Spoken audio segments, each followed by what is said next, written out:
Bhim army chief Chandrashekhar Ravan का पुतला है और ये फूका जा रहा है दशहरा के दिन। चंद्रशेखर रावण का दहन किया जा रहा है। चंद्रशेखर रावण हिंदू नाम रखा हुआ है, काम पूरा इस्लाम। ये देखिए ना, ये टोपी देखिए, ये टोपी देखिए। आप टोपी लंकापति रावण राक्षस का पुतला न दहन करके आप दलितों के सबसे बड़े नेता चंद्रशेखर रावण का पुतला दहन कर रहे हैं। इसको ये गोल टोपी लगाने की क्या जरूरत है? ये उर्दू में लिखे हुए झंडा लेने की क्या जरूरत है? ये इंसान कुछ नहीं था, एक इसके घर में साइकिल नहीं थी। दशहरा के दिन आमतौर पर लंकापति रावण के पुतले का दहन होता है, लेकिन लखनऊ में कहानी कुछ उल्टी है। आप मेरे पीछे देख सकते हैं, ये चंद्रशेखर रावण भीम आर्मी चीफ चंद्रशेखर रावण का पुतला है और ये फूका जा रहा है दशहरा के दिन। ये हिंदू आर्मी चीफ का हेडक्वार्टर है। मेरे साथ हिंदू आर्मी चीफ सुशील तिवारी जी मौजूद हैं। उससे पहले मैं आपको दिखाना चाहूंगा, दशहरा के दिन इस बार लंकापति रावण का दहन न करके चंद्रशेखर रावण का दहन किया जा रहा है, ममता बनर्जी का दहन किया जा रहा है, वामन मेश्राम का दहन किया जा रहा है, कन्हैया कुमार भी इसमें शामिल है, गजवाए हिंद, PFI, जमीन जिहाद, जनसंख्या जिहाद जैसे बड़े मामले शामिल हैं। आपने हाल ही में देखा कि PFI पे किस तरीके से कार्रवाई हुई और 5 साल का बैन लग गया। मेरे साथ हिंदू आर्मी चीफ सुशील तिवारी जी हैं।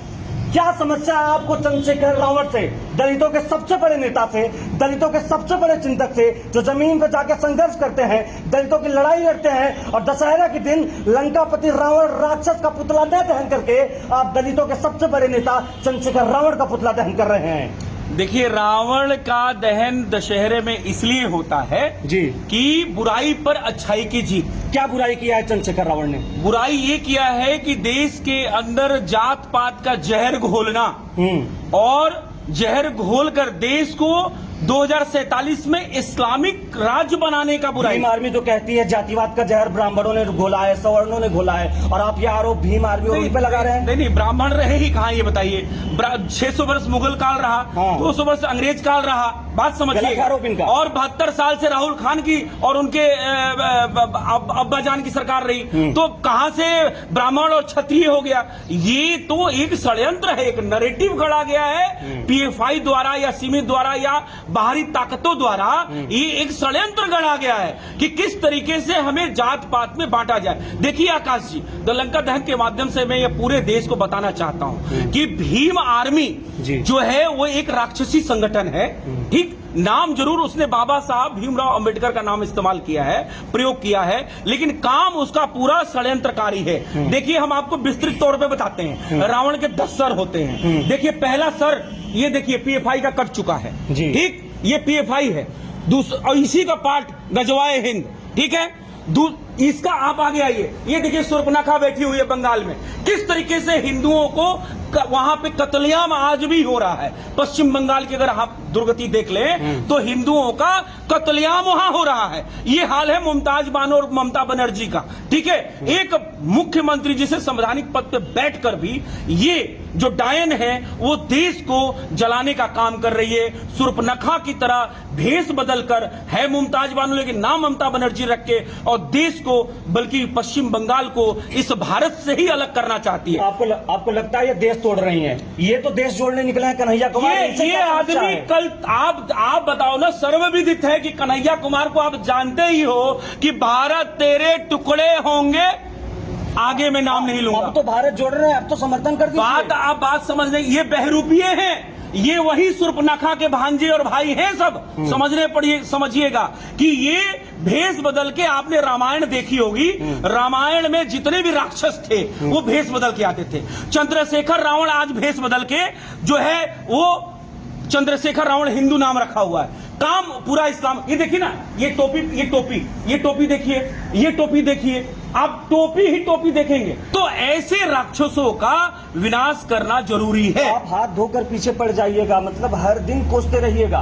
नहीं, हाथ देखिए, हाथ धो के पीछे पड़ने का मतलब एक भी ऐसी बात जहां भगवान राम 14 बरस के वनवास पे निकले थे, जिस दिन से उनको ये पता लगा कि रावण का अत्याचार चल रहा है और वो उनकी पत्नी को ही हरण करके लेके चला गया, क्या राम एक दिन चुप बैठे?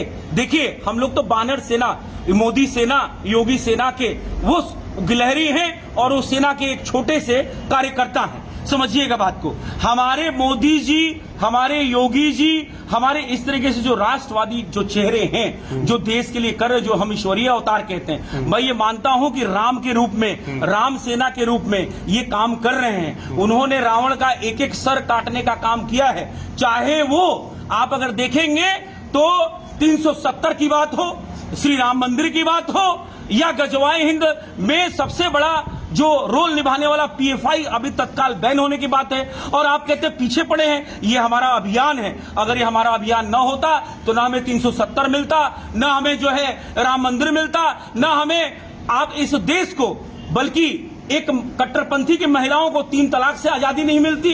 बल्कि आपको बता दें, आज जो पीएफआई जैसा जो संगठन पे रोक लगा है, जिसके 400 से ऊपर आतंकवादी आज जेल में गए हैं, वो हिंदू आर्मी और ऐसे ही संगठनों, सिमिलर टाइप ऑफ संगठनों का ये अभियान है। ये पीछे पड़ना इसको नहीं कहते, ये अभियान है, उस सेना का कार्य है। हमें ब्रिज भी बनाना है, राम सेतु भी बनाना है, और जाके रावण दहन भी करना है। वामन मिश्राम, दलितों के सबसे पढ़े लिखे नेता से आपको क्या समस्या है? वामन मिश्राम जो है, इसकी बता रहा हूं आपको, ये जो वामन मिश्राम है, ये एक नंबर का बड़ा राक्षस है। ये वो भेड़िया है, ये इतना बड़ा भेड़िया है कि ये जन्मजात भेड़िया है। इसका नाम क्या है? वामन मिश्राम। बताइए, वामन किसका नाम था? वामन विष्णु भगवान का नाम था। लेकिन ये कहता है कि मैं हिंदू नहीं। इसका मतलब इसका बाप चोर था, इसका बाप जो है कुल्टा था, इसकी मां कुल्टा थी, ये अपने बाप का औलाद नहीं है। बताइए, जिसका नाम भगवान विष्णु के नाम से हो, वो कहता है कि मैं हिंदू को जाति पाति में बांटने का ये लोग बाहरी ताकतों से पैसा लेकर लाइक अ पीएफआई। मैं तो कहता हूं कि पीएफआई पे आपने बैन लगा दिया, पीएफआई पे बैन लगा दिया, लेकिन ये जब तक ये राक्षस हैं तब तक इस देश में न आतंकवाद खत्म होगा, और न देश में पत्थरबाजी खत्म होगी, और न देश में कम्युनिस्टवाद खत्म होगा। ओवैसी की तस्वीर क्यों? सब तो ठीक है, ओवैसी क्यों यहाँ पे?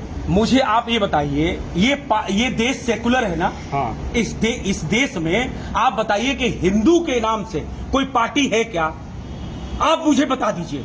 ये अपने मजहब के नाम से पार्टी बनाया हुआ, इसका नाम ही अपने मजहब का उत्थान लिखा हुआ है। अरे भैया, तो तुम अगर प्रधानमंत्री बन जाओगे तो हिंदुओं का क्या होगा?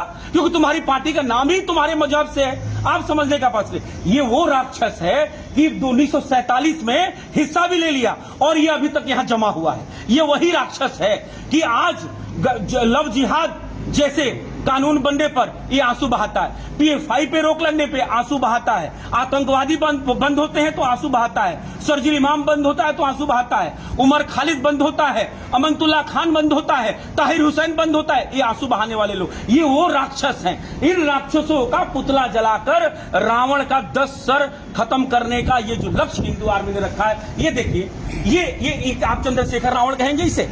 ये हिंदू है ना आपके हिसाब से? ये हिंदू है ना जी? हिंदू दलित हिंदू ही तो होता है। आप बताइए, इसको ये गोल टोपी लगाने की क्या जरूरत है? ये उर्दू में लिखे हुए झंडा लेने की क्या जरूरत है? ये इंसान कुछ नहीं था, एक इसके घर में साइकिल नहीं थी, और ये पीएफआई से इतना रुपया लेकर और आज 50 फॉर्च्यूनर से घूम रहा। ये राक्षस का विनाश होना जरूरी है कि नहीं? देखिए, हमने बैन पीएफआई का अभियान चलाया, पीएफआई पे बैन लगा कि नहीं लगा? हमने राम मंदिर का अभियान चलाया, राम मंदिर बना कि नहीं बना? ये हम आगे आप किसे बैन करवाना चाहते हैं? एक ही बार में बता दीजिए ताकि एक ही बार में हो जाए। जो राष्ट्र के खिलाफ बात करेगा, ये चरफुटिया देख रहे हैं, भारत तोड़ने की बात करता रहता था, आज भारत जोड़ने की बात कर रहा है। राहुल खान भारत को जोड़ेगा। राहुल खान जो गयासुद्दीन गाजी का नाती पोता है, वो भारत को जोड़ने का काम करेगा, औकात है उसकी। जो चपरासी नहीं बन सकता, वो आज प्रधानमंत्री बनने का सपना देख रहा है। आप समझने का प्रयास करिए। हमारा इंटेंशन ये है कि जो राष्ट्र के खिलाफ फन उठाएगा, उसका फन कुचलने का काम हिंदू आर्मी करेगी। इसलिए इस दशहरे पर यह हिंदू आर्मी ने तय किया कि इस तरीके से रावण का 10 सर, जो आज पीएफआई के रूप में हो, जनसंख्या के रूप में हो, ममता बनर्जी के रूप में हो, वामन मेश्राम के रूप में हो, चंद्रशेखर रावण के रूप में हो, जीतन राम मांझी के रूप में हो, और बिहार का कुकुरमुत्ता सीएम, समझिएगा, नाम नहीं लूंगा। तो सब पे आप चाहते हैं बैन लग जाए? इन सारे के सारे राष्ट्रद्रोहियों पे बैन लगना चाहिए।